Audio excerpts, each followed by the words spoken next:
As we step into the garden at Great Dixter, former home of gardener and garden writer Christopher Lloyd, the entrance space is a cultural barometer for the whole 6 acres of joyful, iconic garden. The front meadow immediately suggests a wilder, more natural approach is championed here. It was Christopher Lloyd's mother, Daisy, who first introduced wildflower meadows as a link to the surrounding rural landscape.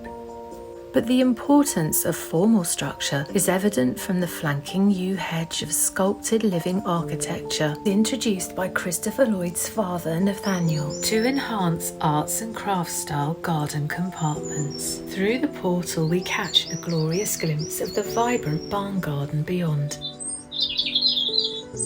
But we will savour that sight for now and instead continue towards the enchanting timbered and tiled manor house. Its 15th century origins ground the space in a strong sense of historic permanence, but nothing is static at Dixter. Nathaniel Lloyd and renowned architect Edwin Lutyens restored and enlarged Great Dixter in the early 20th century, incorporating a reconstructed yeoman's hall from a nearby village, located on the westerly side of the house.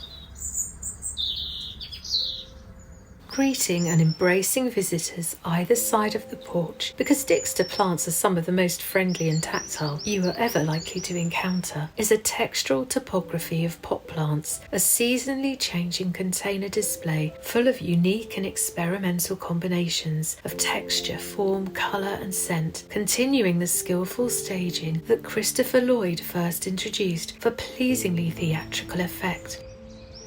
This seasonally changing container array demonstrates the power of plants to immediately set a mood. Sometimes this is a celebration of bold colour and drama. In today's display, plants are painted into an exquisitely subtle and intriguing composition. Rather than the flourish of the theatrical, it's an elegant dialogue with specimens conversing in harmonious tones and witty banter. You want to pull up a chair and sit in contemplative audience because there are so many layers to this conversation.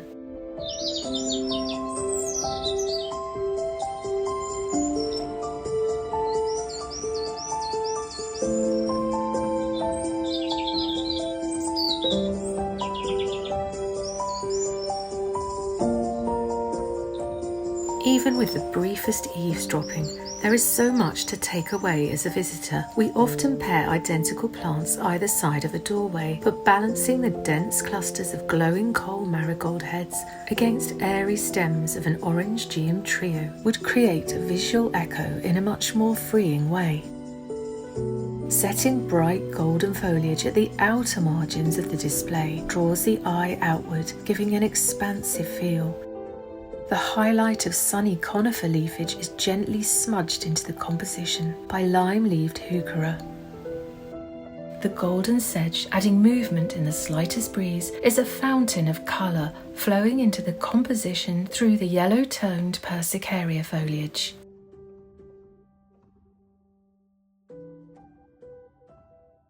As with the ever-changing pot displays, Great Dixter's approach is constantly evolving, never static but respectful of the rich legacy of Christopher Lloyd and his parents, Daisy and Nathaniel. A garden always offering something unexpected, coupled with a comfortable feeling of intimacy, and thriving under the custodianship, creativity, vision and innovation of Fergus Garrett, Christopher's friend and collaborator, and head gardener of Dixter for over 30 years, continually growing strong new branches on the sacred Dixter tree of life.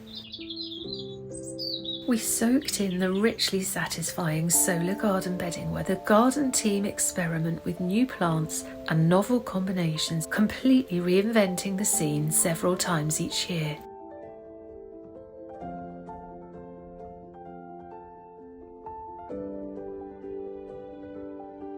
We were swooning over sumptuous velvety vision Dahlia Karma Choc in perfect dark tonal pairing with the generous canna leaves, looking as though they had been freshly tipped from a giant silicone chocolate mould. When 2 visitors approached, wondering would the canna lily flowers be red, orange or yellow, and what would the impact of each colour be on surrounding flowers and foliage, and thinking about colour, possibilities and change, Enjoying being in the moment and simultaneously anticipating change beyond the moment is all part of the Great Dixter effect and influence.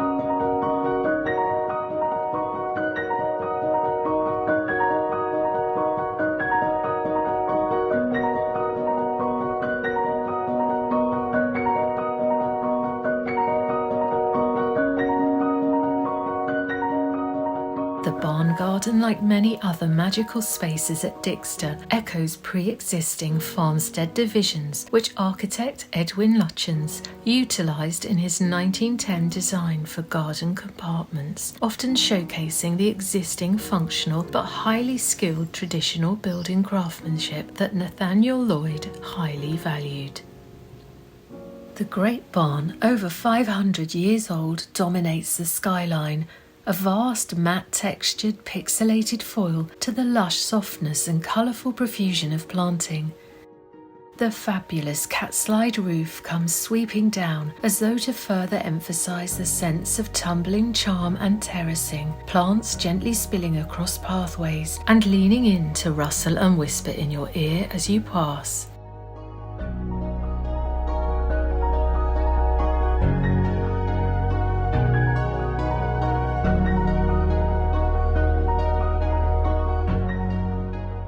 At one point, while focusing on filming, I was just about to step aside to let another visitor pass by. It was a canna animated in the breeze. Dixter plants have really strong presence.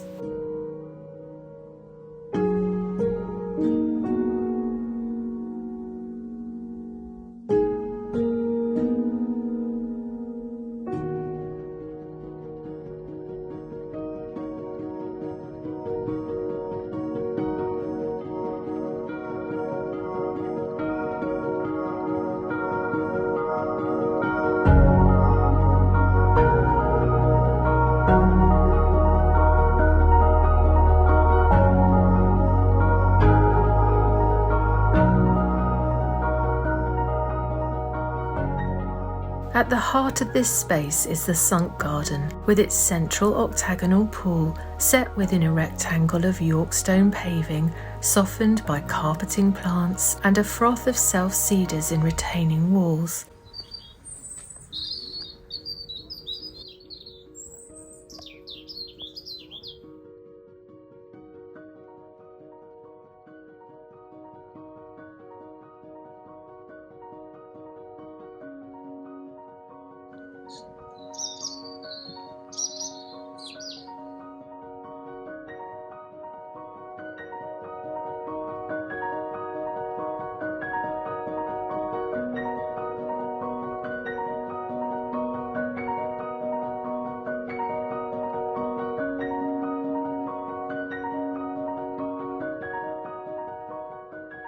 In underwater Dixter, there are great crested newts.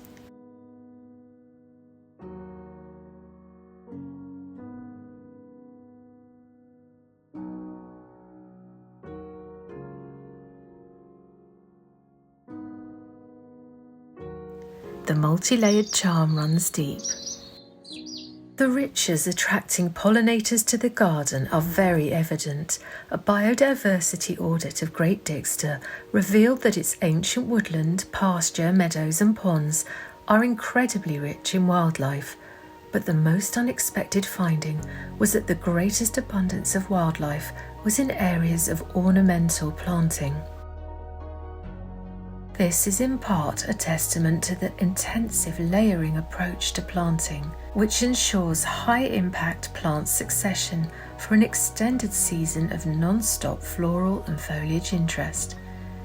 Each planting layer takes over from the preceding one with increasing height and generosity as the seasons progress, providing a prolonged period of pollen and nectar from winter through to autumn. Even though the garden is closed to the public in winter and early spring, it is always open to and busy with wildlife.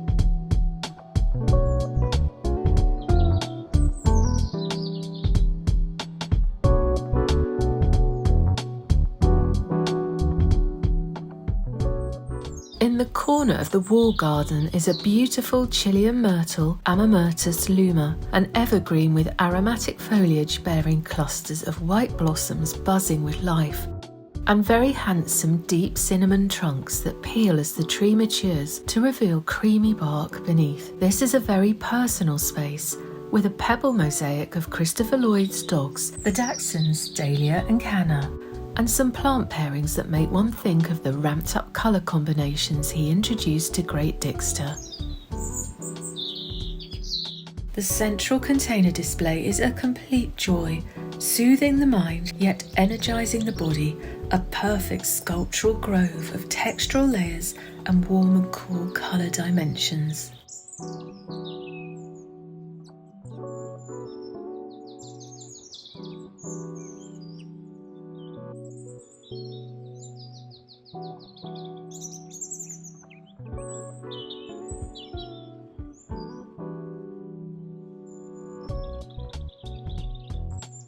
The artfully grouped containers' conical proportions loosely mirror the skyline forms of the three tapering roofs of the 18th century Osthaus drying rooms. These iconic towers were once used to dry hops for the brewing industry, and the harvesting and drying process was continued by the Lloyd's tenant farmer until the late 1930s.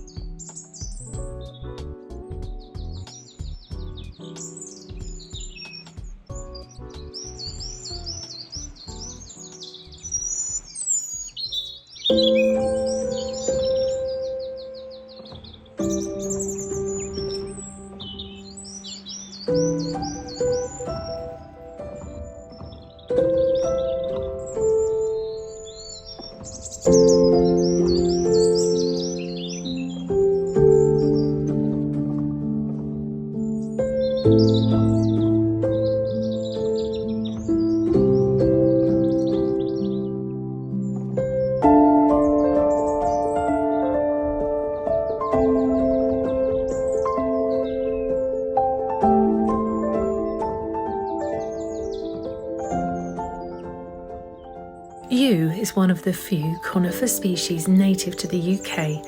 Its dense growth habit affords intricate topiary forms when clipped, like the pair of side-handle coffee pots, or are they mustard pots, seemingly standing on sentry duty at the westerly entrance to the Blue Garden. They create a delightful contrast between high-maintenance sculpted topiary fashioned to human whimsy and the pocket of conifers staged against the impressive wall of holm oak, evolving more organically, each developing their own random characteristics and personality.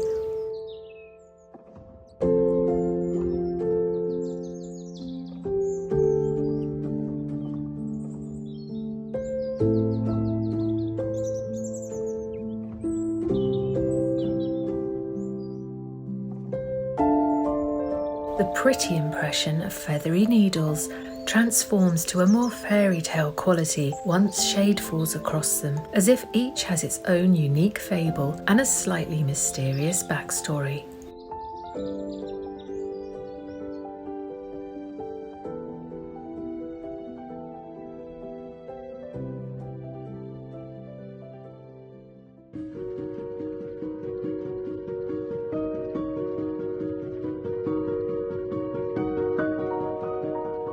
Christopher Lloyd allowed the original Topiary Lawn to naturalise as a wildflower meadow, which creates a visually pleasing extreme between the high artifice and theatricality of surreal rotund yew sculptures and the natural and wildlife supporting sea of grassland balanced with native flowers, alive with bees and butterflies, which is not cut until insect activity has slowed and wildflowers set seed.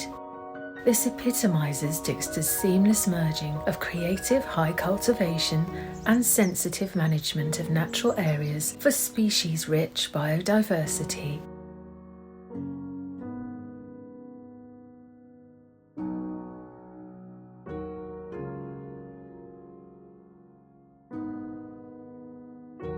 We hope you will join us in part 2 for high energy colour and a soul-soothing contemplative green oasis. For more information on Great Dixter Garden and Nursery, the Manor House, the team, courses, opportunities and ways to support the incredible work and vision that continues in this world-renowned garden, please find a link to their charitable trust website below.